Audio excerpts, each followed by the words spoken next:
میگن از الخوارزمی در خصوص زن پرسان شدن. عالم بزرگ گفت که اگر زن ایمان داشته باشد این برابر با 1 است، یعنی شما 1 گرفتید. و اگر زن زیبایی داشته باشد شما 10 گرفتید. و اگر زن ثروت و مال و ملک داشته باشد 1 صفر دیگر علاوه بکنید، شما صاحب 100 شدید. و اگر در عائله خیلی خوب تولد شده باشد و تعلیم و تربیه خوب گرفته باشد، 1 پاک دامن باشد، در عائله اصیل زاده و اشراف زاده باشد 1 صفر دیگر علاوه کنید، شما صاحب 1000 شدید.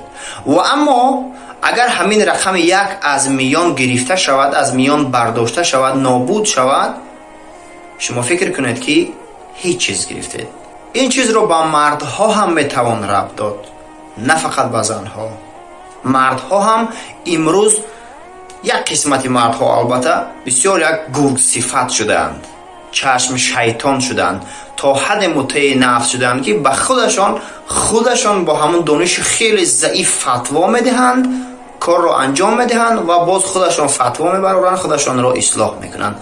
پس به هر دو جنس، هم به مردها و هم به زنها، در شب و روزی عید قربان و ماه ذوالحجه هرچی بیشتر داشتن و مستحکمتر از خود کردن رقم 1 یعنی ایمان را تمنا میکنم. زنده باد صلح، ثبات، آرامی در تاجیکستان و در جهان. تا درود دیگر.